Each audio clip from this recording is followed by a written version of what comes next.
week 6 of our Survivor Bible Study series.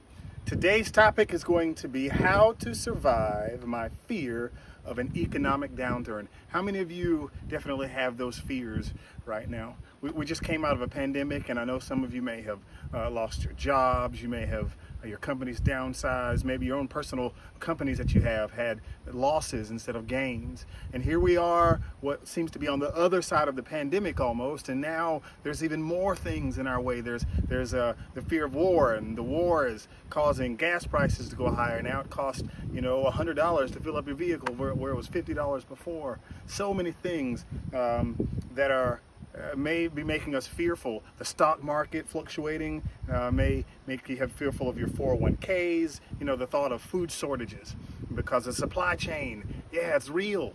The fear of the economic downturn. What we find in the Word, though, is that God gives us some good examples, some good principles that we can apply to our lives, that if we apply them, it will help us to be prepared before the downturn happens. I came today to my mother-in-law's farm down in McRae, Georgia, because I think it's going to provide some great examples as we look at this study this week. So take a second and read Galatians chapter 6, verses 7 through 10, and then we will look at the points of this week's message.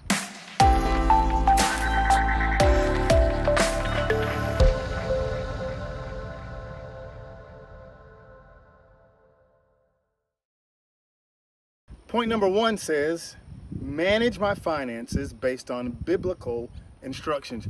Growing up, I never would have thought that the Bible was a place I could turn to find principles that would help me manage my finances. I just thought it only had to do with spiritual things, But it's amazing, as I've grown older, I realize that the spiritual and the financial, they all work together when you apply and you begin to work in things that God tells us to do.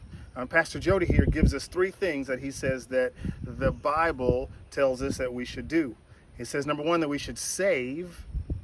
He says that we should invest, and that we should give. Take a second today, if you will, in your groups. Look at those 3 things and discuss whether or not there's one of those 3 areas in your life that you need to improve upon. Maybe you need to seek some advice on. I know when it comes to investing, so many crazy things out there right now when you begin to look at what is cryptocurrency, how are people making money off of that, and how is that a way to invest? Take a second, discuss it in your group. Maybe someone in your group is an expert in investing and they can help you make a turn and help you to be prepared to weather the economic downturn.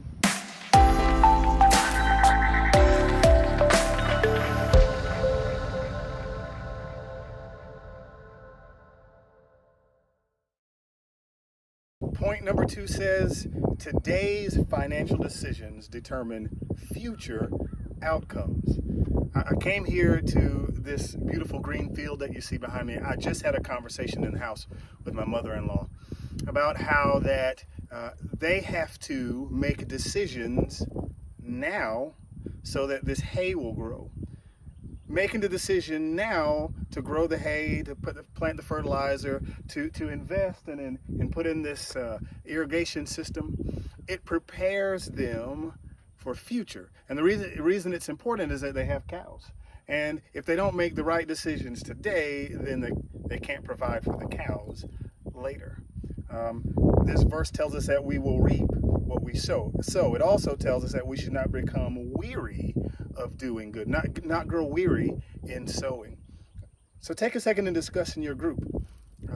Are there some decisions that you need to make today? Are there some changes that you might need to make in your finances, the way you're paying your bills, the things now that are definitely going to affect your future outcome, either negative or positive, and maybe you need to make some adjustments? Take some time to discuss that.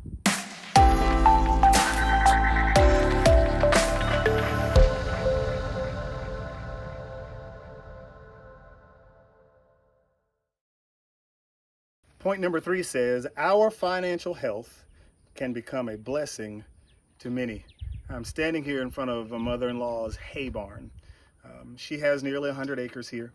And what happens is when they harvest the hay, they'll put it away.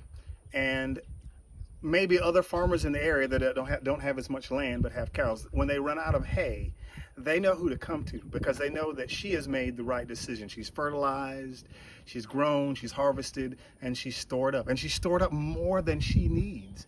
And so farmers from all around will come to her and purchase hay so that they can provide for their families and provide for their flocks. Man, what a blessing that would be financially if we had made sound enough decisions that we could be a blessing to others that need the blessing. That's exactly what the Bible tells us to do.